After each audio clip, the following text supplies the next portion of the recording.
Well, if it seemed just like last month, Boris Johnson stepped down and there was a new prime minister in England. Wood Radio News time is 7:07. Steve and Brett, and this is West Michigan's Morning News. Policy analyst and political commentator Jason Reed joins us on the live line this morning. Jason, thank you for doing this today. Can you tell us, first of all, what happened? How did we get where we are before we get to what happens next?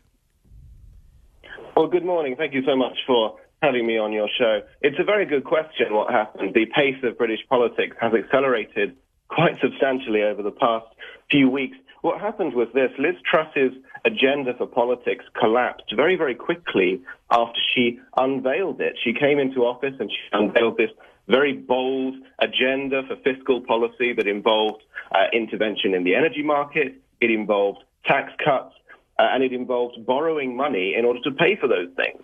She put aside a lot of convention in order to do that. She refused, for example, to have official projections from the Treasury spending watchdog, and that seems to have spooked the markets. That meant that the bond markets, where government borrows money from, made it much more expensive for government to borrow that money.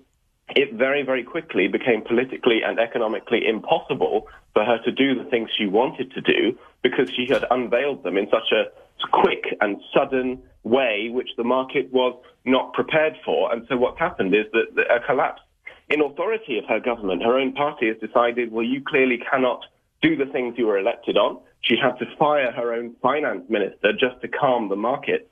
She lost all authority, and her party decided you cannot continue, and she has now become the shortest-serving prime minister in all of British history. So, Jason, take us through the timeline now. There'll be another conservative leadership election, and this is going to take about a week process, and then by next Friday, they'll announce a new prime minister?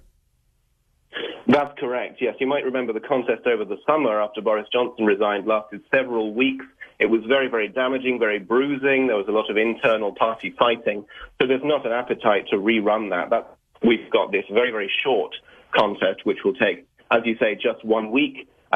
We won't have a long list of 12 candidates like we had last time because the threshold just to get onto the ballot has been set very, very high. The maximum number of candidates we can have is just 3. It's possible that only one person will get enough support just to get onto the ballot, in which case that person would win by default and could become prime minister as early as next Monday.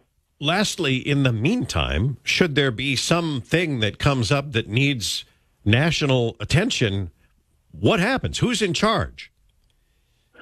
Well, Liz Truss she's resigned as leader of her party, but she is still effectively the prime minister, so she is still leading that caretaker government, but it will be a very quick transition of power next week when it happens.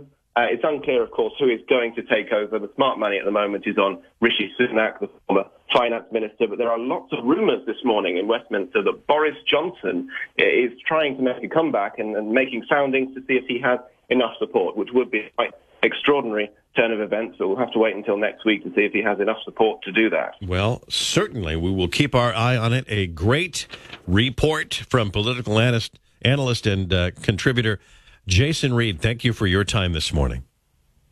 Thanks very much. Wood Radio.